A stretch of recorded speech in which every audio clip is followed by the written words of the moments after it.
Hello, Kaya here. On my own because I'm visiting my mum in the beautiful bush. I actually just tried to do this video outside because it's so gorgeous here, but the internet wasn't strong enough. So yeah, I'm at a different place to Lisa at the moment, and she's about to go overseas. So we won't be in the same place for about a month, but we'll continue to do some videos here and connect with you. So keep reaching out to us. We really appreciate the interaction and sharing stuff based on what you ask us and what you share with us. So I wanted to, I have this story came to me just last night. It's kind of old for me. I hadn't thought about it in a while, but it's an experience that I used to, for quite a while, really struggle with my children. And I realized that it would really help women now who are still going through something similar for me to bring it back and share it again. So and this story is probably similar for a lot of women who are juggling working at home and having their children with them.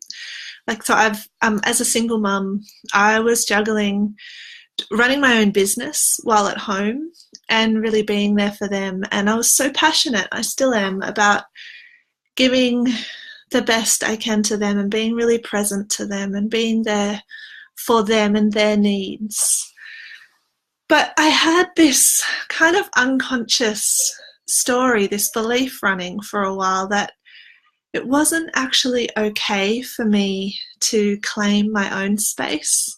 And it wasn't even okay for me to go and do the things I needed to do for work, like do work stuff, get on my computer. I almost made getting on my computer a bad thing. That when I was doing that, I was being a neglectful mother. I was being a bad mother. And at the same time, I really wanted to do those things, and I needed to do them too. Like, my work was important for me for so many different reasons. One of them, like one obvious one, is to support my children, like financially, but it was also for my own well-being, for my own sense of purpose and contribution and like meaning and soulfulness. Like, this stuff was all really important to me.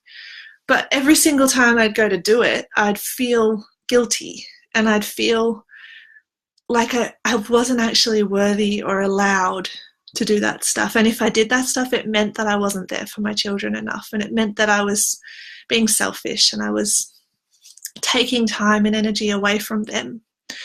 And what that meant, how that played out, was because I'm not like some super mom who can just be there 100%, and it doesn't serve them anyway for me to do that for my children.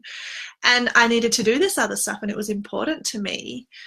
So when I'd go and do it because I wanted to and I needed to, my children would sense that incongruency in me, and they'd want me even more. And they'd not be okay with me doing this other stuff, especially if I was working. They'd like demand more of me at that time.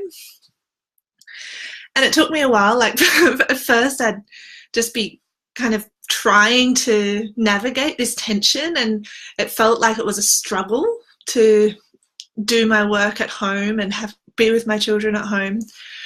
And then I think the more I started learning about energy and energy dynamics and congruency, which Lisa and I would love to share more about, congruency is a powerful topic. The more I realized, hello Elizabeth, the more I realized this funky dynamic I was in. And I remember this one moment where I had just been really present to my children, and I'd been giving them really good energy, and I'd like set them up with food that they needed, and everything was like flowing when I was present with them. And I was like, right, so now I'm ready to go and do the work that I wanted to do. So I left them happily playing. They were like fine. They were engaged. They didn't need me at that time.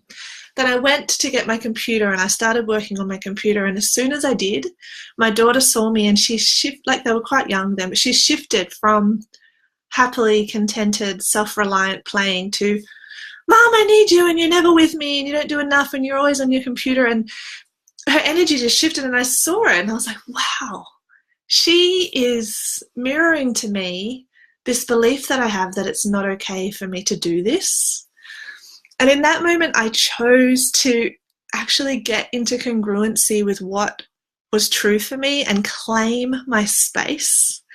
And it was like an empowered energy came over me of, well, just like I want my children to do what's true for them and I want them to claim their own space, it's the same for me. And I just looked at her and said, I'm going to do my own stuff now, and that's okay. I love you. I'm here for you. And right now, I fully claim doing this. There's nothing wrong with it, because I realized in the past, even without necessarily saying it consciously, I kept telling them that there was something wrong with me going and doing this stuff for myself. So I claimed it, and I was like, yeah, no, this is great. I love what I'm doing. I love what you're doing. This is okay. And I practiced from then on just getting into congruency, into integrity with my desires, my truth, what I wanted, and more of the whole of me, and expressing that with my children. And when I said that to her with this sense of congruency, with this energetic alignment, and she felt it. And I don't think she hadn't actually really felt that from me until then. She'd always felt this kind of mum who's just constantly guilty whenever she's doing something else, which was the energy I was feeding to her. But at that moment, I was like, no, I claim this. This is 100% okay. And she heard it, and she kind of shifted and went, okay, and got back to playing. And we weren't in that funny power dynamic anymore. So me sharing this story is an invitation for you to tune into where you're not claiming yourself and your desires and your whole self, and where you can actually notice those old stories, those old patterns for what they are. Like they're not true.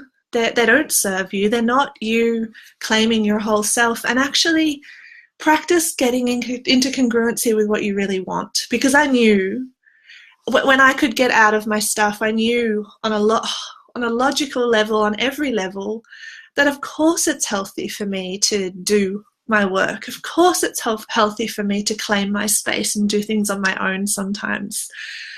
And of course that serves my children. But I was forgetting to actually energetically claim that and not like apologize for it and fall into guilt. So from then on, I practiced that, and it shifted the funky dynamics between me and my children. So if you have anything similar like that, and Elizabeth, sounds like you do, so practice tuning into where in your life you're out of congruency with that, and claiming it. First, claiming it within yourself, like, I'm worthy of this. This is okay. It doesn't take away from anybody else. And then when you feel that in your own body, express it to them. And the more you practice that, the more you'll feel it, the more they'll feel it. And it will shift those funky dynamics between you and your children. It was a pleasure to connect with you. You've so got this. Lots of love from the beautiful bush of New South Wales. Talk to you again soon.